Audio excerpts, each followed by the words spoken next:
आदि देवी खदराट श्री भगवान महावीर स्वामी जय जय जय। अहिंसा परमो धर्म की जय जय जय। परम पूज्य आचार्य गुरुवर श्री विद्यासागर जी जय जय जय। नवाचार्य श्री समय सागर जी महाराज की, पूज्य मुनिवर श्री प्रमाण सागर जी महाराज की, पूज्य मुनिवर श्री संधान सागर जी महाराज की, समस्त मुनि संघ की नमोस्तु।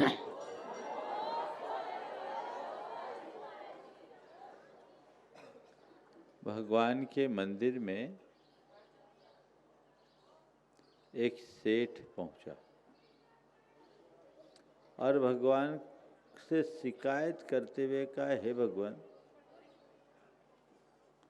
तो मुझ पर अपनी कृपा क्यों नहीं बरसाता? मैं तेरा कितना बड़ा भक्त, तेरे लिए इतना भव्य मंदिर बनाया, रोज रोज उत्तम उत्तम द्रव्यों से मैं तेरी पूजा करता हूँ।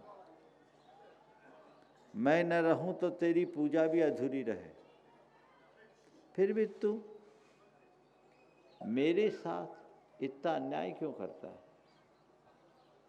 तू अपनी कृपा क्यों नहीं बरसाता? तूने मुझे दौलत तो दी, शोहरत क्यों नहीं दी? तूने मुझे संतान तो दिया, स्वास्थ्य क्यों नहीं दिया? तूने मुझे पत्नी तो दी, प्रेम क्यों नहीं दिया? मुझे शोहरत, संतान और प्रेम चाहिए, तू मुझ पर क्यों नहीं बरसाता? मेरे ऊपर इतनी कृपा क्यों नहीं करता? भगवान चुपचाप सुनते रहे, और ऐसे भक्तों की तो चुपचाप सुनने में ही खैरियत है। वो गया कि तभी एक अंधा भिखारी भगवान के चरणों में आया, अहोभाव से भर कर कहा, हे प्रभु, किन शब्दों में आभार व्यक्त करूं तेरा? तूने मुझ पर कितनी बड़ी कृपा की कि तूने मुझे 2 सबल पैर दिए, जिनके बल पर मैं तेरे चरणों में आ जाता हूँ। मैं भले तुझे न देख पाऊँ, तेरी दृष्टि मुझ पर पड़ जाती है, मैं धन्य हो जाता हूँ। तू भले मुझे न देख पाए, पर तेरी दृष्टि पड़ते ही मैं धन्य हो जाता हूँ।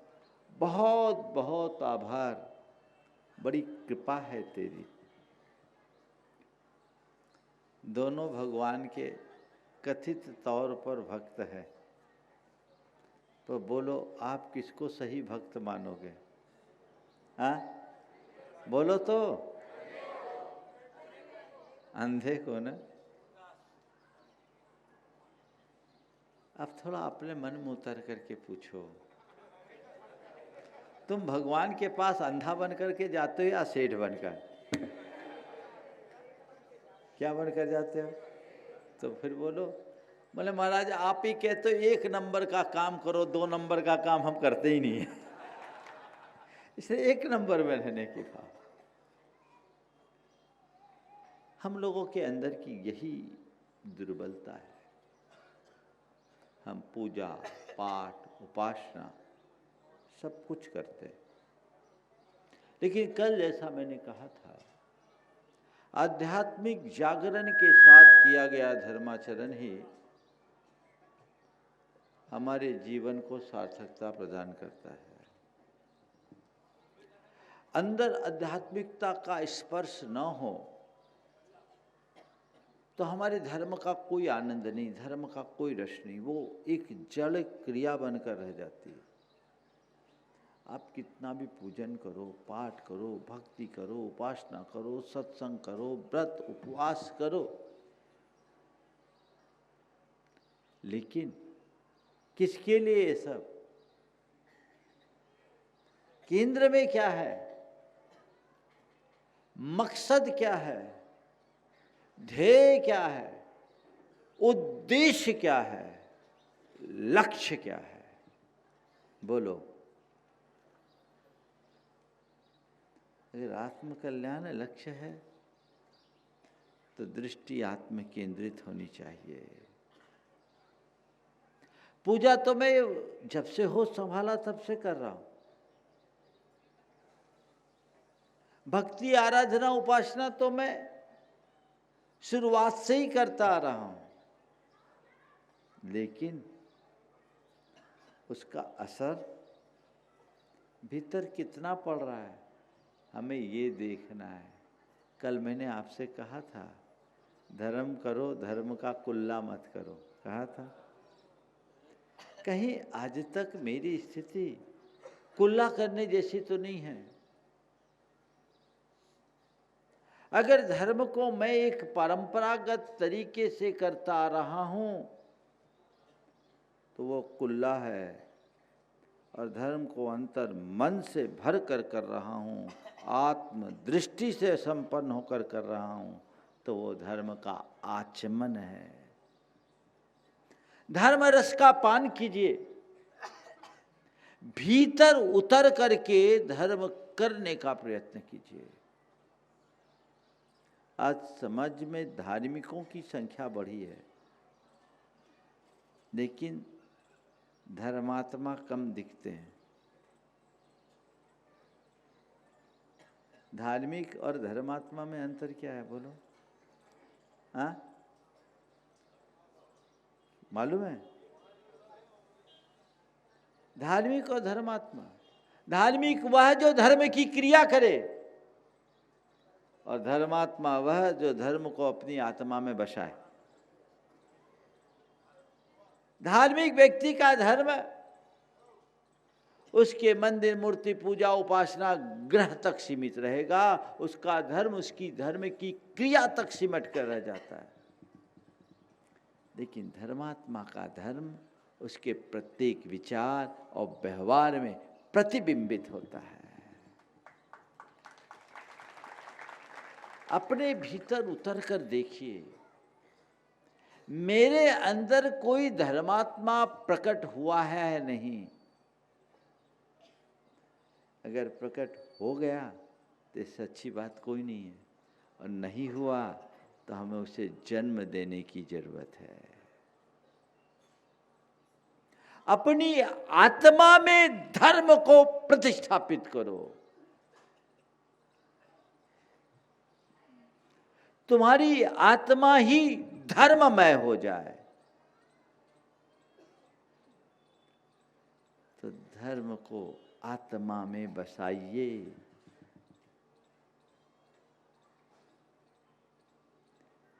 आत्मा पक जाए धर्म से, स्वरूप को पहचान करके ही ये सब चीजें घटित की जा सकती है। अन्यथा केवल ऊपर ऊपर की क्रिया बन करके रह जाती है। संत कहते हैं, धर्म कोई क्रिया नहीं, जीवन के रूपांतरण का प्रयोग है। एक बार एक युवक ने मुझसे सवाल किया, महाराज जी, हम लोगों को आप लोग धर्म करने की इतनी प्रेरणा देते हो, क्यों करना? हमने कहा अपने जीवन को बदलने के लिए करना। बोले महाराज जी, हम लोग देखते हैं लोग वर्षों से धर्म कर रहे पर उनके जीवन में बदलाव नहीं, तो हम ये बात कैसे माने कि धर्म करने से जीवन बदलता है? सवाल में दम था। आज किसी भी युवा से धर्म करने के लिए हम जब बात करते हैं तो हमारे धर्मियों ने धर्म का तेज ही खो दिया। हम धर्म के वो आकर्षण को ही सुरक्षित नहीं रख पाए जिससे आकर्षित होकर के लोग धर्म से जुड़े। धार्मिक व्यक्ति के धर्म में आकर्षण की कमी रह सकती है, पर धर्मात्मा के धर्म का तेज सबको सहज आकर्षित करता है। आप धर्मात्मा बनिए, तो फिर आपको किसी को कुछ कहने की जरूरत नहीं पड़ेगी। आज के संदर्भ में दो बातें मैं कह रहा हूं। एक परिवार मेरे पास आया, दिल्ली से आया था, उनका बेटा साथ में था, वो बाहर से पढ़ के आया था। परिवार के लोगों ने कहा महाराज जी इससे कहिए कि ये थोड़ा धर्म करे। मैं उसकी तरफ देखा तो उसने छूटते ही कहा महाराज जी यदि धर्म का वही स्वरूप है जो मेरे मम्मी पापा करते हैं तो मुझे ऐसे धर्म से एलर्जी है। यदि धर्म का वही स्वरूप है जो मेरे मम्मी पापा करते हैं तो मुझे ऐसे धर्म से एलर्जी है। शब्द सुनकर के मुझे भी थोड़ा अटपटा सा लगा, लेकिन मैंने कहा भैया तुम्हारे लिए एलर्जी क्यों है? तो उसने कहा महाराज जी मेरे मम्मी पापा रोज सवेरे 5 बजे मंदिर जाते हैं और 10 बजे लौट कर आते हैं। 5 बजे जाते हैं, 10 बजे लौट कर आते हैं, लड़ते हुए जाते, झगड़ते हुए आते हैं।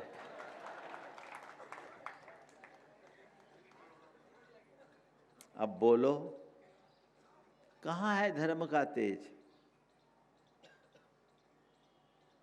हमारे यहाँ धर्म का उद्देश्य प्रकट करते हुए कहा रागत द्वेष निर्वृत्ते चरणम प्रतिपद्यते साधु। अपने राग द्वेष के निवारण के लिए, अपने दोषों और दुर्बलताओं को दूर करने के लिए हम धर्म करते हैं। अगर धर्मियों में ही ये सब चीजें बसी रहेगी तो फिर भला धर्म का असर क्या होगा?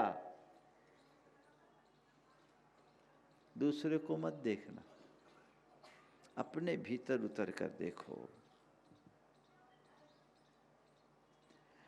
मेरी छवि एक धर्मी की है, मैंने अपनी पहचान एक धर्मी के रूप में बना ली है, लेकिन मैं अभी तक धर्म को पहचान पाया या नहीं पाया ये तो देखो।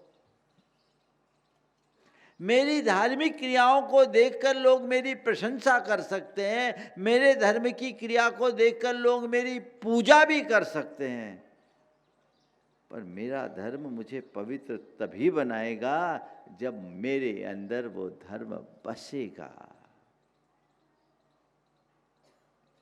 वो मेरे अंदर की पवित्रता है या नहीं, ये मुझे अपने स्तर पर देखना है। क्रिया तो खूब कर रहे, लेकिन अंदर धर्म की क्रिया के साथ कोई और प्रक्रिया चल रही है तो हमें विचारना होगा। अपने अंदर के सब प्रकार के नकारात्मक आवेगों का शमन हमारा लक्ष्य होना चाहिए।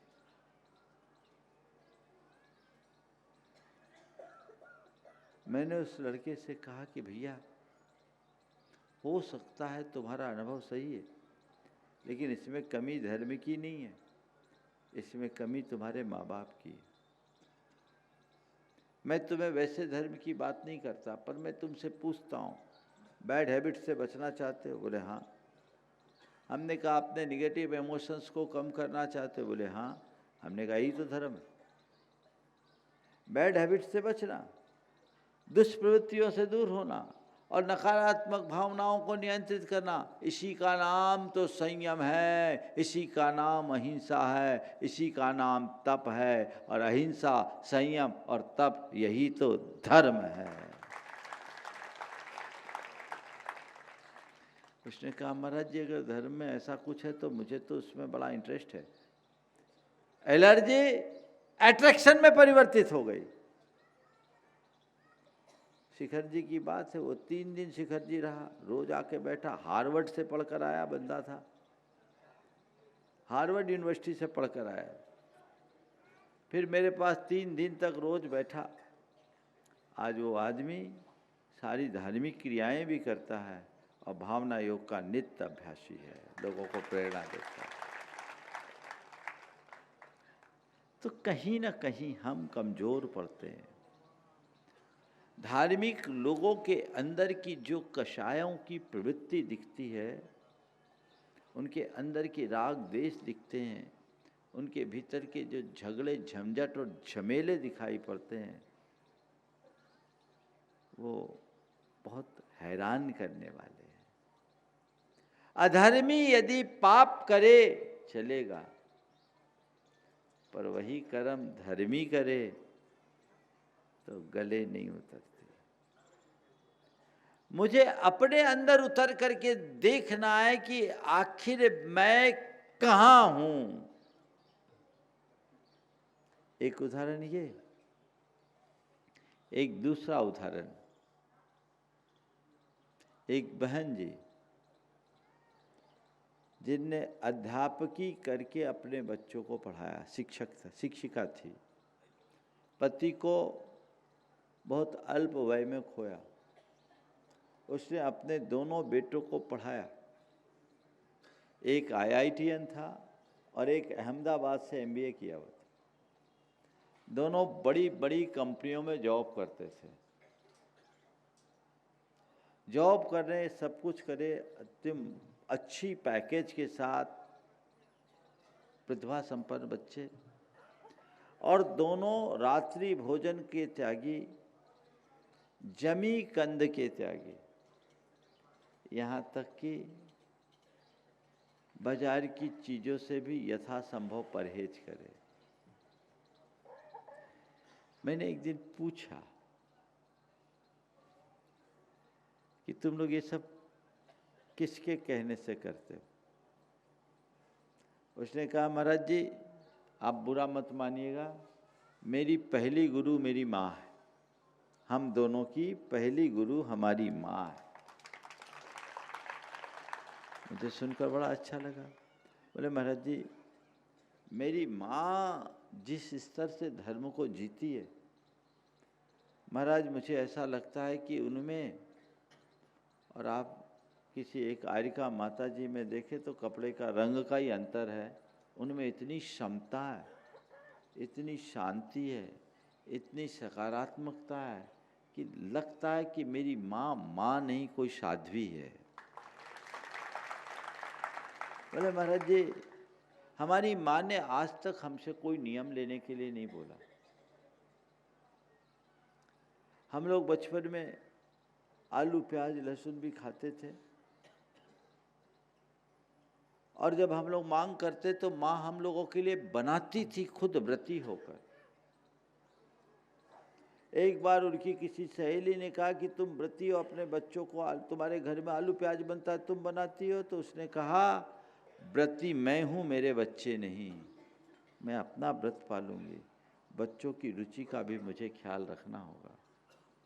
बोले, महाराज जी हम लोगों ने जो कहा माँ ने वो किया। हम लोग रात में खाते थे, माँ रात में हम लोगों को खिलाई, लेकिन हमने एक ही चीज़ देखा कि जिस दिन माँ ये करती थी उस दिन खुद को कोई ना कोई पनिशमेंट देती थी, कोई ना कोई चीज़ का त्याग देती, और उन्हें आज तक हम लोगों को बोला नहीं, लेकिन हम लोगों ने देखा कि कई बार माँ का एकासन हो जाता है, कई बार माँ नीरस त्यागती है, तो हम लोगों ने देखा कि ये उसी दिन एकासन और नीरस होता है जिस दिन हम लोग कुछ गड़बड़ करते हैं। बोले, महाराज जी एक दिन हम दोनों भाइयों ने तय किया कि धिक्कार है हम दोनों को, जिनके लिए इतनी साध्वी जैसी माँ मिली, जिसने अभावों और संघर्षों के साथ हम लोगों को पाल पोस कर बड़ा किया, और हमारे खातिर माँ को ऐसा करना पड़े जो माँ के धर्म के अनुकूल नहीं है, हम लोगों को ये स्वीकार्य नहीं है। हम दोनों आपस में सलाह करके माँ के चरणों में गए और माँ से कहा, माँ आज के बाद, आज से हम वही खाएंगे जो आप खाती हो, आज से हम वही खाएंगे जो आप खाती हो। अब महाराज जी तब से हमारे घर में केवल 16 का ही भोजन बनता है, हम लोग भी 16 का भोजन करते हैं। और बोले, महाराज जब से हम 16 का भोजन करने लगे, महाराज जी 16 का स्वाद भी अलग होता है और हमारा स्वास्थ्य भी सुधर गया है। असली स्वाद तो उसी में, तुम लोग तो सब मिलावटी खाते हो। ये परिवर्तन है, ये प्रेरणा है एक धर्मी की। बोलो, ऐसे कितने माँ बाप मिलेंगे जिनके बच्चे उन्हें अपना गुरु माने हैं? ये तो जाने दो। ऐसे कितने माँ बाप मिलेंगे जिनके बच्चे कहते हों कि अगले जन्म में यही मेरे माँ बाप मिले? वो भी इक्का दुक्का। ज़्यादातर तो यही होगा कि मेरा बाप बड़ा खड़ूस है और माँ बड़ी खचड़ी। यही है ना। बोलो, हमने क्या पाया? अंदर अगर हमने अपना तेज नहीं प्रकटा, हमने कोई आकर्षण प्रकट नहीं किया, तो ये सब हमारे जीवन के लिए व्यर्थ है। तो धर्म को हम ठीक तरीके से जाने।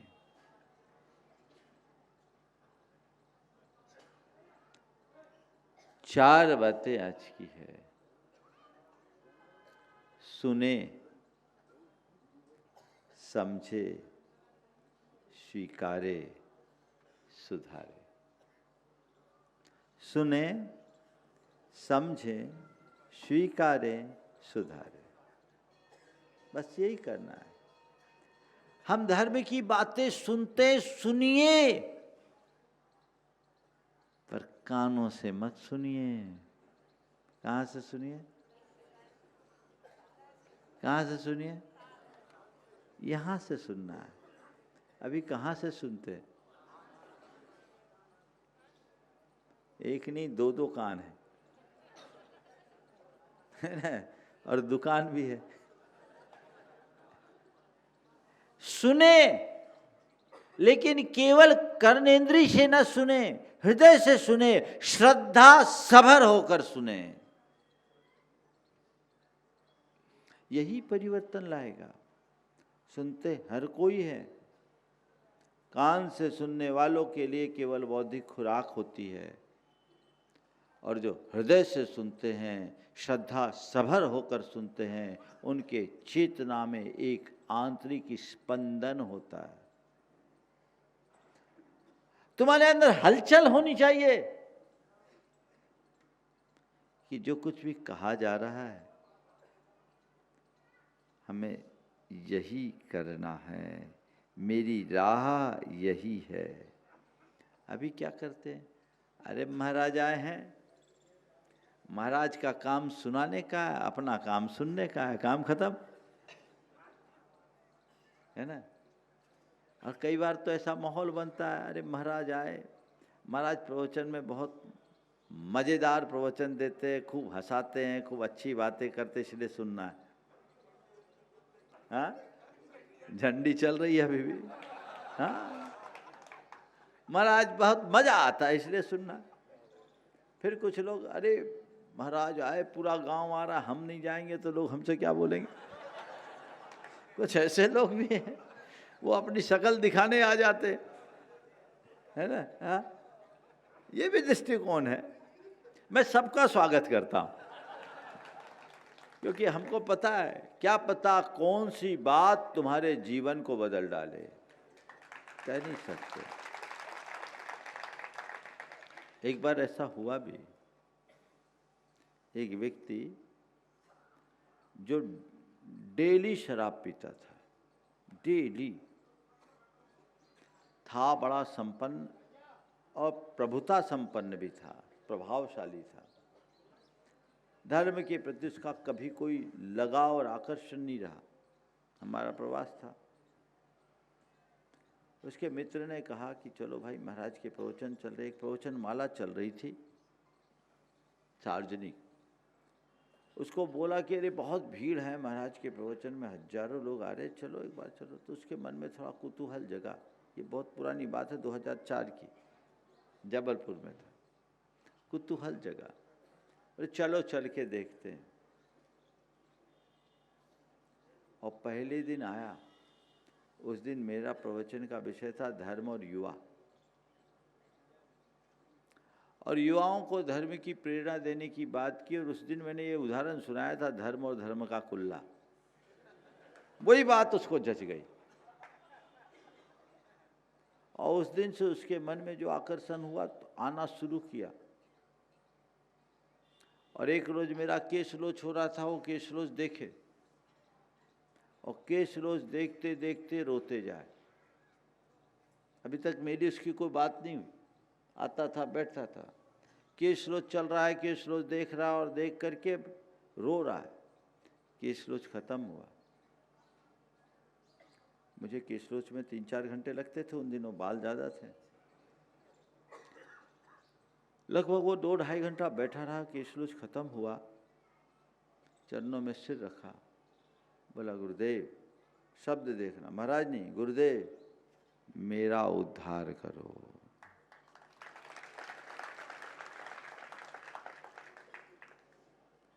मैं अपना उद्धार चाहता हूं। आपके संसर्ग में मैं पिछले 15 दिनों से हूं। मेरे अंदर एक कचोट उठ रही है। आपकी बातें मेरे अंदर रह रह करके चोट करती कि मैं अपने इस मनुष्य जीवन को कहाँ ले जा रहा हूं। आंखों में आंसू, मन भीगा हुआ। उसके बारे में मुझे पहले से बैकग्राउंड पता था। हमने कहा भैया देख, सुबह का भूला शाम को घर लौट आए तो भूला, विचार के आगे की सुध ले, और आज से भी अगर संकल्पित हो जाओगे तो जीवन बदल जाएगा। उसने कहा महाराज जी, आज से मैं अपनी सारी बुराइयों को त्यागता हूँ। और आज वो व्यक्ति 2004 से 2025 है, व्रती जीवन जी करके अपना जीवन बिता रहा है। परिवर्तन आता है, इसलिए मैं कह रहा हूँ सबका स्वागत करता हूँ। अगर ऐसा संस्करण होगा तो वो भी स्वागत ही हो गया, किसी को ठुकराना नहीं। कोई हो और ऐसे लोग जो बदलते हैं, दूसरे को नहीं देख बाबा, अपने को देख। हम लोग यही गड़बड़ है। हाँ, सब दूसरे को टारगेट करते। तुम लोग है ना, सब दूसरों के घर में बुहारी लगाने वाले हो। ओम सबके लिए वेलकम है, पर मैं इतना ही कहूँगा कि दूसरे के घर बुहारी लगाने की आदत छोड़ दो। अपने घर का कोना साफ करो भाई, है ना। हाँ, और मालूम है खुद के घर में बुहारी लगाने वाला सेठ हो सकता है, पर दूसरे के घर में बुहारी लगाने वाले को आप लोग क्या बोलते हो? समझ गए ना। तो वो ठीक नहीं है। तो हमें अपना कर्म ठीक रखना है। सुनो, समझो, हृदय से भर करके सुनोगे तो क्या पता कौन सी बात तुम्हारे जीवन को रूपांतरित कर दे, आंदोलित कर दे, बदल दे। समझो, जो कहा जा रहा है वो क्या है, उसका आशय क्या है, उसका अर्थ क्या है, उसका प्रसंग क्या है, संदर्भ क्या है, फिर स्वीकारो और स्वीकार करके जीवन सुधारो। ये क्रम है। सुनोगे ही नहीं तो समझोगे किसे, और समझोगे ही नहीं तो स्वीकारोगे कैसे, और स्वीकारोगे ही नहीं तो सुधारोगे कैसे। एक ने बोला लोग सुनते हैं और उसके बाद भी असर नहीं पड़ता, तो हम इसलिए तो हम तो बिल्कुल नहीं सुनते। तो हमने कहा भैया, लोग परीक्षा देते हैं और फेल हो जाते हैं, इस डर से परीक्षा में ही नहीं बैठना कहाँ की समझदारी है। हम परीक्षा देते हैं, हम फेल ना हो जाए इसलिए परीक्षा ही में नहीं बैठे। अरे परीक्षा में बैठने वाला कदाचित फेल भी होगा तो कल पास हो सकता है, लेकिन जो परीक्षा ही में नहीं बैठे, पढ़ाई ना करे, उसका क्या होगा? वो तो परमानेंट फेल ही है ना। सुनोगे तब समझने की संभावना बढ़ेगी, तभी तुम कुछ स्वीकार पाओगे और तभी कुछ सुधारने में समर्थ होगे। सुनोगे ही नहीं तो तुम्हारा रास्ता तो वहीं बंद हो जाएगा। धर्म का उपदेश सदैव आगे बढ़ने के लिए दिया जाता है, पीछे हटने के लिए नहीं। आप कहो महाराज कह रहे भैया राग देश न मिटे तो पूजा पाठ करने से क्या फायदा, तो तुम पूजा ही पाठ बंद कर दो। तो ये तो उपदेश का सही अर्थ नहीं है ना। पूजा पाठ बंद मत करो, राग द्वेष बंद करो। दोष दुर्बलता अगर दूर नहीं हो रहे तो दोष दुर्बलता को दूर करने का ध्येय बना। वैसा लक्ष्य और पुरुषार्थ जब आपका जागेगा तभी जीवन में बदलाव आएगा, परिवर्तन होना चाहिए। पूजा पाठ से अगर अंतर मन से आप करो ना, बड़ा सकारात्मक परिवर्तन होता है। धर्माचरण का सबसे सरल और स्थूल रूप है तो पूजा उपासना है। इसमें ज़्यादा कुछ करना नहीं पड़ता, बहुत जल्दी मन लीन होता है, मन डूबता है। तुम्हें ध्यान करने के लिए बोले तो बहुत कठिनाई होगी। त्याग तप हर किसी के बूते की बात नहीं है, पर भगवान का नामस्मरण हर कोई कर सकता है। आप लोग बोलते हैं आस्ताम तवस तव नमस्त समस्त दोषम तत्संखताप जगताम, ये यूं ही नहीं बोला गया। भगवान आपका नाम स्मरण भी हमारे पापों को नष्ट करता है। कब? जब विशुद्ध भावों से नाम स्मरण करो तब। पाप नष्ट करता है इसका मतलब अंदर का पाप ही नहीं काटता। भगवान का नाम लेने से भगवान के प्रति अनुराग बढ़ता है, और जो जो भगवान का अनुराग बढ़ता है विषयों से वैराग जगता है। पाप कटता ही नहीं, पाप छूटता भी है। पाप काटने के लिए तो सब धर्म कर लेते हैं, पाप छोड़ने के लिए धर्म करने का प्रयत्न करो। पाप छूटे, बुद्धि पूर्वक पाप छूटे, मेरी पापात्मक प्रवृत्तियां कम हो, ये सत्पुरुषार्थ आप जगाइए। बदलाव तब होगा, तब अंदर की चमक घटित होगी जो हमें एक अलग प्रकार की आनंदानुभूति देती है। ऐसी सोच अपने भीतर विकसित कीजिए। तो मैं कह रहा था कि पूजा पाठ जीवन में बदलाव लाते हैं, बहुत बड़ा बदलाव आता है। एक युवक जो कभी मंदिर वगैरह नहीं जाता था, हमसे जुड़ा, रोज अभिषेक पूजन करने लगा। और उसने एक दिन कहा, महाराज जी जब से मैंने पूजा किया शुरू किया, आपके सानिध्य में मैंने एक पूजन शिविर लगाया था, उसमें वो जुड़ा था। बोले महाराज जी मेरे अंदर जबरदस्त सकारात्मकता आ गई। उसने अपना एक अनुभव सुनाया। उसकी कपड़े की दुकान, शूटिंग शर्टिंग की दुकान, और उसने कहा महाराज जी एक महिला मुझसे शर्ट का कपड़ा लेके गई और शर्ट वापस करने आई। बोलो तुम लोग क्या करोगे कपड़ा वालों? शर्ट का कपड़ा लेकर जाए और शर्ट सिलाया शर्ट वापस करे तो क्या करोगे? बोलो, भगा दोगे? बोले महाराज जी जिसलिए मैं घटना सुना रहा हूँ आप सब ध्यान देना।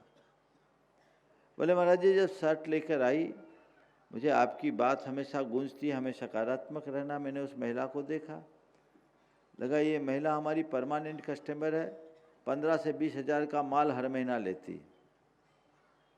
अब 15-20 हज़ार रुपया की ग्राहक को 300 रुपया के शर्ट पीस के लिए नाराज करना ठीक नहीं। उसने अपना दिमाग लगाया कि 15-20 हज़ार रुपये महीने के ग्राहक को 300 रुपये के शर्ट के पीस के लिए नाराज करना ठीक नहीं है। महाराज मैंने उससे शर्ट वापस ले लिया और उसके मन का दूसरा कपड़ा दे दिया।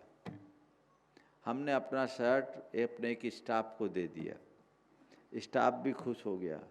और जो मेरी ग्राहक थी वो इतनी खुश हुई कि मत पूछिए। महाराज जी अब प्राय हर दूसरे तीसरे दिन एक नया ग्राहक लेकर आते। ये सकार उसने जो बात कही, मतलब महाराज जी ये बात, ये परिवर्तन मुझ में आया आपसे, आपके प्रवचन से और पूजन से जुड़ने के बाद। मेरे भाई ने मुझसे कहा ये गांधीगिरी करोगे तो धंधा ही चौपट हो जाएगा। बाद में मैंने जब भाई की सामने अपना कैलकुलेशन बताया, बोला तुमने बिल्कुल सही किया। पॉजिटिविटी, यही ट्रांसफॉर्मेशन है। लीक से हटकर है, कोई नहीं सोचता। जीवन व्यवहार में बहुत सारे ऐसे प्रसंग होते हैं जो उल्टे दिखते हैं, पर आप उल्टे को भी सीधा कर सकते हो। हालांकि तुम लोग दिन भर उल्टा सीधा करते रहते हो।